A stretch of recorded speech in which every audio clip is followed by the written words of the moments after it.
आज जो भी बात करते हैं प्रशांत किशोर जी, हमको बहुत मोटिवेट किया, बहुत अच्छा लगा शुरू में। लेकिन एक डाउट आ जाता है मन में, जैसे दिल्ली की सरकार केजरीवाल आई तो बड़ी जोर शोर से भ्रष्टाचार को खत्म करने के लिए, लेकिन जब वो खुद गद्दी पर बैठी तो उसका खुद भ्रष्टाचार में वो लिप्त हो गए, जिसका अभी जो है इस बार तो हट भी गए। तो हमारे कहने का तात्पर्य है कि ऐसा न हो कि हम सरकार बदलें और प्रशांत किशोर जी को लावे। ठीक है, हम इनके पार्टी में भी है, इनको अच्छा मानते भी है, लेकिन कल को जीतने के बाद अगर ये भी अरविंद केजरीवाल हो जाएंगे, उस समय हम लोग क्या करेंगे, इसका आप उपाय बताइए। देखिए सर, बहुत बहुत धन्यवाद आपको, आपने इस तरह का क्वेश्चन हमें पूछा। बिल्कुल आपने सही कहा कि अरविंद केजरीवाल जी मुख्यमंत्री समय बहुत अच्छे थे और बाद में वो बदल गए। तो मैं आपको एक खुशखबरी बताऊं कि माननीय प्रशांत जी जो हमारे फाउंडर हैं जन स्वराज के, जन स्वराज कोई एक व्यक्ति विशेष की पार्टी नहीं है, बल्कि पूरे बिहार के जनताओं की एक पार्टी है। और इनका एक एक निर्णय, मैं खुद राज्य कोर कमेटी का मेंबर हूं और 151 सदस्य हैं पूरे बिहार में, और ये मेरा सौभाग्य है कि मैं उस राज्य कोर कमेटी का मेंबर हूं, और ये आपका सौभाग्य है कि राज्य कोर कमेटी का मेंबर जो पूरे बिहार में जाना जाता है वो आपके बीच में खड़ा है। मैं आपको पूरा विश्वास दिलाता हूं कि आदमी बदलता है, लेकिन सब लोग नहीं बदलते हैं। वो माननीय प्रशांत जी जो एक साल में 500 करोड़ रुपया कमाने की क्षमता रखते हैं, ऐसी कौन सी लालच उसको आ जाएगी जो बदलेंगे। और उन्होंने एक राइट टू रिकॉल, मान लिया जाए कि आप लोगों ने मुझे चुन दिया और मैं विधायक जी बन गए, लेकिन अगर मेरी किसी भी प्रकार की गुप्त गलत वो पाई जाएगी और मैं भ्रष्टाचार में मुक्त पाऊंगा, तो 2.5 साल बाद मुझे पुनः वापस आना पड़ेगा। ये उनका पहला शर्त है। दूसरी बात है, आज लोग भ्रष्ट हो कहां से रहे हैं। मान लीजिए आपने देखा एक मुखिया का चुनाव हो रहा है और मुखिया जी पतिया कहीं से लेकर के चुनाव में जीत रहे हैं, तो वो क्या करेगा। और उस मुखिया को आपको पता है कि मात्र 5,000 रुपया प्रति माह मिल रहा है, और वो भी 50 महीने में 20 महीने में एक बार मिल रहा है, तो वो तो स्वाभाविक है बेईमान बनेगा। इसीलिए आप लोगों से आग्रह है कि आप एक बार ईमानदार नेता चुनिए।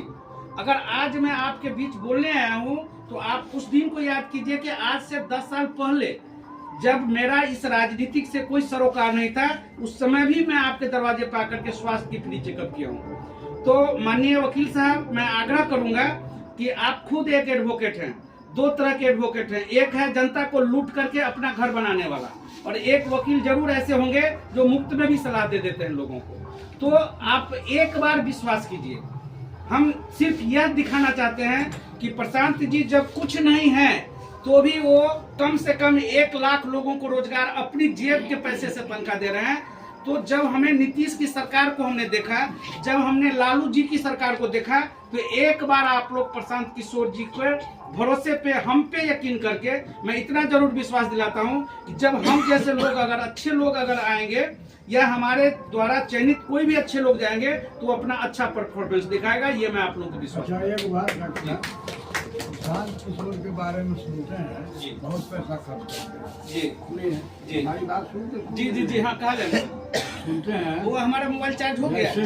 जैसे कि आप ही मिठाई लाए हैं जी, जैसे कि आप ही मिठाई लाए हैं, मान लीजिए, और ये मिठाई वहीं से आपको मिला जी, वहीं से मिला है, पैसा कहाँ से आता है? देखिए सर, अभी तमिलनाडु में मैं आपको मोबाइल में दिखाऊंगा कि तमिलनाडु में 2026 में असेंबली लोकसभा का चुनाव होगा, और 500 करोड़ रुपए में हमारे माननीय प्रशांत जी ने उसका एग्रीमेंट साइन किया है। यानी आज हमारे बिहार के लीडर्स जो हमारा आईपैक यानी इंडियन पॉलिटिकल एनालिसिस कमेटी है, वो कमेटी हमारे अलग अलग राज्यों में जाकर के अपना राजनीतिक सलाह उसको देते हैं और उसको जीत दिलाने का काम करवाते हैं, और उसके बदले में उनको बहुत सारा पैसा मिलता है। वही पैसा अपने समाज के बीच में वो खर्च करते हैं। वो साफ स्पष्ट कर दिए हैं कि 1-1 रुपया का मेरे पास ब्यौरा है। और चाचा जी एक चीज कहना चाहूंगा कि कहते हैं कि भाई चंदा से हम करेंगे। देखिए, चंदा हम लोगों से लेंगे। हाँ, चंदा ले भी रहे हैं।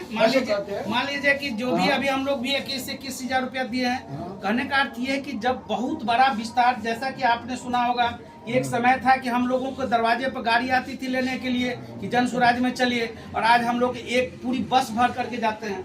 तो कहने का अर्थ ये है कि एक बहुत बड़ी विधि व्यवस्था को बनाने के लिए आपको कुछ न कुछ व्यवस्था करनी होती है। मैं आपको एक वीडियो के माध्यम से दिखाऊंगा कि आज आपके माननीय प्रशांत जी की कम से कम 1000 लोगों का टीम तमिलनाडु में काम कर रहा है। तो पैसे वाले हैं, पैसा खर्च भी कर रहे हैं। पैसा आ रहा है उतना चाचा जी पैसा तो बता दिए कि पैसा जो आ रहा है देखिए तो कहाँ से आ रहा है? बहुत पार्टी का जो ये देखा जाए हैं, उन्होंने नचाने का नहीं कहीं ना कहीं पैसा होगा। नहीं ऐसा हाँ, देखिए देखिए हाँ। देखा जाए एक बात बताते बोलिए हैं, ना। एक बात बताते हैं हाँ। कि अब मान लिया जाए कि सोचने के लिए भी सोच सकते हैं